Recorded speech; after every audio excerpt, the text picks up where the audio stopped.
आप सब मानने वाले को बधाई देना चाहूंगा। घर घर पहला दिन अपने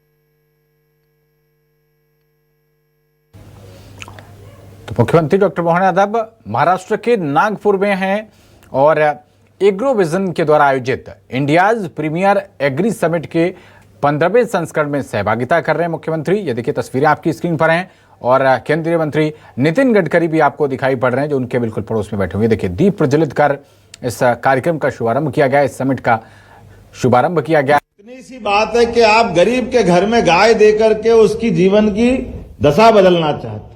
अब ये हमारे लिए समझने वाली बात है कि घर में पहले ही खाने के लाले पड़े हुए हैं, गरीबी है तो घर में गाय कहां से आएगी। अब घर में आप गरीबी के बाद भी दूध देने वाली गाय लिया है और गाय लाने के बाद आप चाहोगे उसको चारा पानी सब दो ताकि वो जो 5 लीटर से 25 लीटर तक की कल्पना की वैसी हो जाए। अब ये व्यवहारिक बात है कि गाय की जो अंदर की संवेदनशीलता है इसको हमको समझना पड़ेगा। गाय ऐसा हमारे जीवन में, वैसे तो अपनी भावना से कहो तो 33 करोड़ देवी देवता का वास अगर किसी में है तो वो गाय माता में हम सब के लिए जानकारी का विषय है। और ऐसे में भी और बड़ी बात है, गावो विश्व मातरः हमारी वैदिक वाक्य में भी है कि गाय माता के हमारे जीवन में अपनी एक माँ है जो हमको पाल पोस के बड़ा करती, जो हमको जन्म देती है। लेकिन गाय ऐसी माता है जो अपने बच्चे को भी पालती है और इस सभी मानव जाति को पालती है। ये गाय माता की विशेषता, ये उसका जीवन धन्य है। ये हमारे लिए बहुत सरल बात है समझने वाली कि गाय की संवेदनशीलता, गांव का परिवेश के साथ घर का परिवेश, गाय की हमारे से अंतरंगता, हमारी जब तक आपस में उसके हमारे बीच के विचारों का प्रवाह, ये मान के चलते कि वो आपकी भाषा को समझती है, बोल नहीं पाती लेकिन संवेदनशीलता तो पूरी रखती है। तो ये जो आप इतना ही शब्द है कि मराठी में आप गोरी गोरा बोलते और हमारे यहाँ बछड़ा बछड़ी बोलते हैं, इतना ही फर्क है। तो अगर हमारे यहाँ गाय के आधार पर घर में गाय उनको तैयार करना है तो हमने गाय को बंद करके उनके घर में गोरी देने का प्रयास किया कि आप 5 गोरी ले जाओ, आप अपने घर में इसको बड़ी करो। बड़ी करते हुए हो सकता है धीरे धीरे अंतरंगता बनेगी तो वो 2 तो अपने घर ही रख लेंगे, 3 हमको देंगे। तो वो खरीदने की बात हमने की है हमारी सरकार में कि वो खरीदेंगे तो उसकी आय भी बढ़ जाएगी और घर घर दूध की उत्पादन क्षमता भी बढ़ जाएगी। और ये बहुत सरल भी है, ज्यादा महंगा भी नहीं। बजाय गाय देने के गाय खरीदने का अभियान चलाए और उसके बाद में फिर हम यही क्रम जारी रखें। मैंने अपनी सरकार में बनने के बाद माननीय कुलगुरु जी हमने 2-4 निर्णय किए, उसमें से एक बड़ा निर्णय ये भी किया है कि हमारे अपने स्वच्छता के अभियान में बड़े पैमाने पर शहर खास करके महानगर और नगर गाय और इनकी परेशानियों के कारण से स्वच्छता प्रभावित होती है। तो हम बड़ी से बड़ी मशीन ला रहे हैं, बड़ी से बड़ी सफाई करने की एजेंसी लगा रहे हैं और खर्चा कर रहे हैं। हमने कहा ये तो आप करो, अच्छी बात है, लेकिन इसमें मददगार क्या है? तो मददगार मशीन की मददगार से दूसरी खर्चे की व्यवस्था तो बढ़ रही है, लेकिन मूल समस्या जो गाय घूम रही गली गली, तो हमने कहा ऐसी सारी गायें गौ माताएं जो वृद्ध है, अपाहिज है, लावारिस है या खेती का हमारा रकबा बढ़ गया तो चरनों ही खत्म हो गई, तो वो जो छूट के आ रही है, ऐसी सारी गायों के लिए नगर स्तर पर जैसे भोपाल में हम कल ही भूमि पूजन करने वाले हैं। 10,000 की गौशाला भोपाल में बना रहा, 10,000 15,000 हजार की गौशाला नगरीय क्षेत्र में बना रहे। उसके पीछे भाव ये है कि हमारी ये गाय माता को हम संभाल लेंगे और ऐसे में जो बूढ़ी है, अपाहिज है, लावारिस है, किसी कारण से दूध की क्षमता से चली गई है, वो हम रख ले, सरकार रख ले, तो स्वच्छता तो नगर में अपने आप हो जाएगी। और जो दूध देने वाली है, बछड़े बछड़ी है, बाकी चीजें हैं, उसको जो उत्पादक या दूध उत्पादक व्यक्ति है, जिसको इच्छा है, प्रयास तो ये रहेगा कि हमारा तो कि दूध आप जब तक दूध देगी वो आप ले जाओ और दूध से निकल जाए तो वापस लाके दे दो, ये हमारा परस्पर संबंध बन जाए।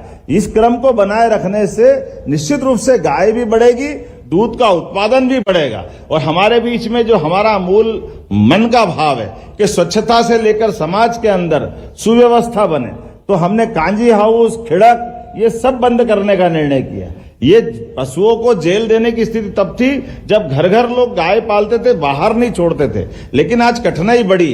लेकिन आज मैं आपके पूरे कृषि आधारित व्यवस्थाओं के आधार पर, माननीय गडकरी जी यहाँ नहीं तो मैं उनके सामने बोलता कि भाई साहब आप मध्य प्रदेश को पीछे छोड़ो, मुझे बहुत खुशी होगी, लेकिन हम 1 और 1 11 बनने आए हैं। मुझे इस बात का और आनंद है, हम और आप मिलकर के, आपका विजनरी व्यक्तित्व है, आपके मार्गदर्शन के आधार पर मध्य प्रदेश और हमारा महाराष्ट्र एक साथ बढ़े। महाराष्ट्र और मध्य प्रदेश के तो बहुत संबंध है, कई सारी चीजें इतनी अच्छी है। महाराष्ट्र में आज बाबा महाकाल के कारण से उज्जैन और मध्य प्रदेश के अंदर हमारे दोनों ज्योतिर्लिंग अगर जगमगा रहे हैं तो हमारा वो गौरवशाली अतीत भी याद रखेंगे। जब यहां से बाजीराव जी ने दिल्ली पे कब्जा करने की तरफ बढ़े थे, हिंदवी साम्राज्य का वो विचार लेकर के, तो हमारे सारे देवस्थान बाबा महाकाल का एक बार जयकारा लगा लो, फिर मैं बताता हूं। बोले महाकाल महाराज की। तो महाकाल महाराज का उत्तुंग आसमान से बात करता हुआ शिखर आज दिखाई दे रहा है, या सारे देवस्थान जगमगा रहे हैं, तो उसमें सबसे बड़ा योगदान अगर किसी का है तो महादजी सिंधिया का है, जो महाराष्ट्र से ही गए थे, जिनके कारण से दुनिया भर के लोग आज धार्मिक पर्यटन के साथ आस्था का प्रकटीकरण आ रहे हैं। इसी प्रकार से अहिल्या माता का 300वां वर्ष चल रहा है। अहिल्या माता भी महाराष्ट्र की धरती से गई थी। उनके लिए जीवन में अपना राज्य तो अपनी जगह है, लेकिन संस्कृति के लिए जो उनने काम किया, मैं आपको और अहिल्या माता को प्रणाम करता हूं, जिनके कारण से हमारे लिए दुनिया के अंदर एक नारी शासिका का इतना उत्कृष्ट उनका अपना नेतृत्व रहा है। और उनके जीवन में हमारे सभी प्रकार की शासन व्यवस्था में सुशासन की इसी प्रकार की बातें थी। खेती किसानी के लिए सबसे पहले सरकार के माध्यम से कुएं खुदवा कर अगर किसी ने दिया है तो अहिल्या माता के माध्यम से दिया है कि आओ खेती करो। हमारे भील समाज के बड़े आदिवासी समाज के अंदर खेती बाड़ी को प्रोत्साहन देते हुए, पशुपालन को प्रोत्साहन देते हुए हमारे लिए वो सब संसाधन उपलब्ध कराए, जिसके कारण से गांव के लोग गांव में रहे, वो अपनी आजीविका के व्यवस्था वहां जुटा ले, उनकी आर्थिक स्थिति बदले। जो माननीय गडकरी जी ने किया है, जो बताया कि 15 साल पहले 10,000 लोगों ने अगर आत्महत्याएं की, तो वाकई बहुत डरावना सीन था।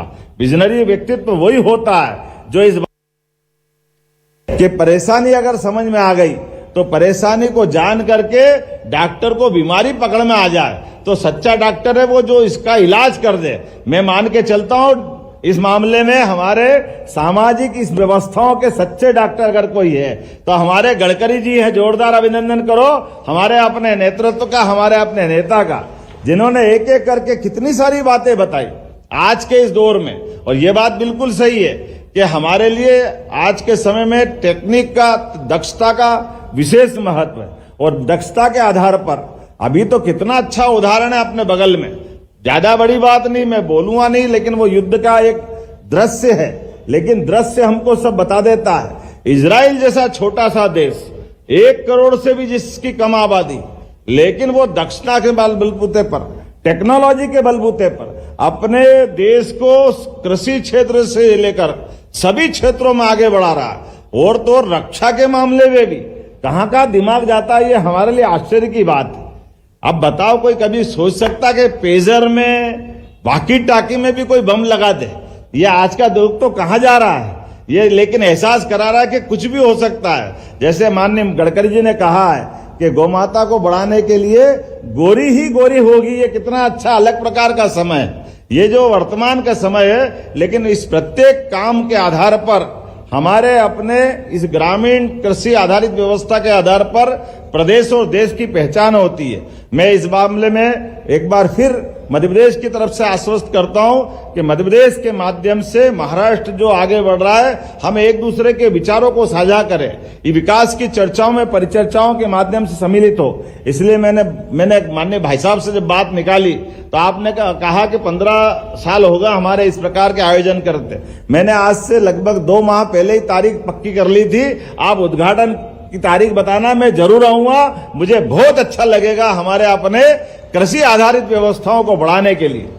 सच्चे अर्थों में बड़े बड़े कल कारखाने खुलना चाहिए, बड़े पैमाने पे वहां रोजगार मिल जाए, अलग बात है, लेकिन घर घर आय का साधन बढ़ जाए, इसमें कृषि आधारित व्यवस्था ही सब कुछ है। इसके आगे कुछ नहीं हो सकता है। इसमें उसी प्रकार की व्यवस्था है, हमारी खेती की आमदनी प्रॉफिट की बने, बागवानी प्रॉफिट की बने, पशुपालन हो जाए, घर घर मछली पालन, जो जिस व्यवसाय में लगता है, जिस प्रकार से जिंदगी जीता है, प्रत्येक